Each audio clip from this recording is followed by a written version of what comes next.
Hello there, I'm Windermere Real Estate's Chief Economist, Matthew Gardner, and welcome to this month's episode of Mondays with Matthew. You may remember that at the end of last year, I published my top 10 predictions for 2023. And as we hit the mid-year mark, some of you have been asking me how well my forecasts have been holding up. So I thought it would be interesting to take another look at them to see how accurate they have or haven't been. Now, these were the predictions I made last November, and they covered everything from my expectations for home sales and prices to shifting government policies. My first forecast suggested that sale prices would fall in 2023. However, I was not expecting any sort of systemic decline in values. And here you can see that year over year, prices are down by a bit less than 2%. But when you look at how prices have changed month over month, well, they rose by 3.6% in April and are up by more than 6% since the end of last year. But I'm still standing by my forecast that the median sale price in 2023 will be modestly lower than the 2022 number. And the monthly increase in sale prices that we've seen so far this year, well, that also supports my forecast that we are not going to see any long-term decline in home values. Although mortgage rates have broken above 7% 8 times so far this year, the first time because of the banking crisis and the second because of the looming debt ceiling, I expect them to become a little less frantic as we move through the second half of the year.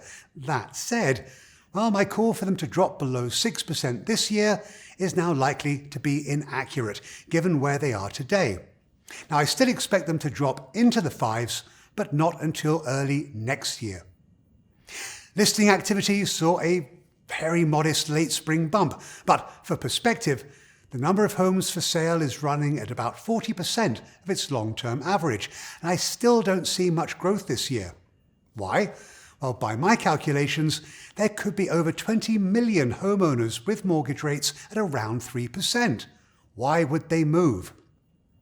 And with limited inventory, the market is still technically favouring home sellers. Now, this is a little speculative because of what defines a traditional buyer's or seller's market. Well, it varies by location. But with relatively few homes on the market and the share of homes with price reductions dropping and list prices rising again, I just can't see a buyer's market appearing this year.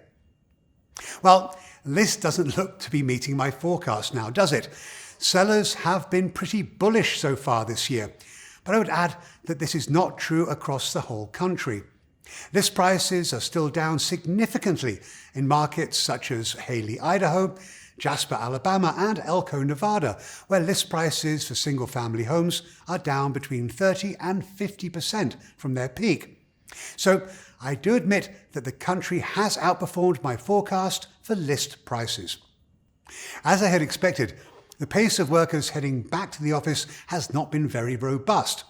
In fact, the share of people in the office full-time, well, it dropped to 42% in the second quarter of 2023, and that's down from 49% in the first quarter.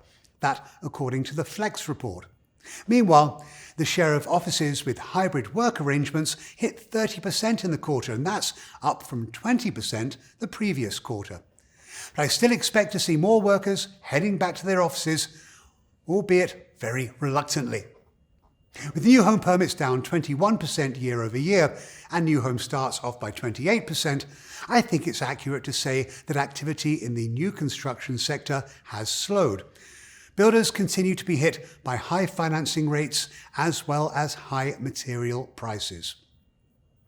As we all know, not all markets are created equal, and this chart shows how far below their 2022 highs some of the country's metro areas are. But on the opposite end of the spectrum, there are some markets where prices have already exceeded the highs seen last year. Affordability has not improved, mainly due to home prices that remain out of sync with incomes, as well as financing costs that remain well above the level that buyers had become used to. I'm afraid I still believe that this will not improve in 2023. And finally, I told you that governments would start to move to address the significant housing shortage that the country is experiencing, and they have. As you can see, in Washington state, Governor Inslee recently signed House Bill 1110 into law, which allows the development of duplex up to 6-unit buildings within any area zoned for single-family only development. Additionally, jurisdictions in a significant number of states are either pursuing legislation to tackle this problem or have at least created task forces to look at the issue. It's a good start, but more needs to be done. Although it's really cheating to grade one's own work, I think that I've been pretty accurate with my forecasts.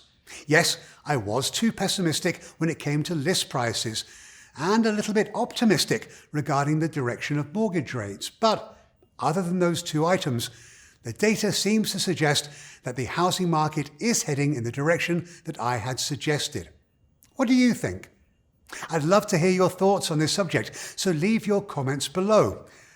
In the meantime, as always, stay safe out there, and I'll see you all again next month. Bye now.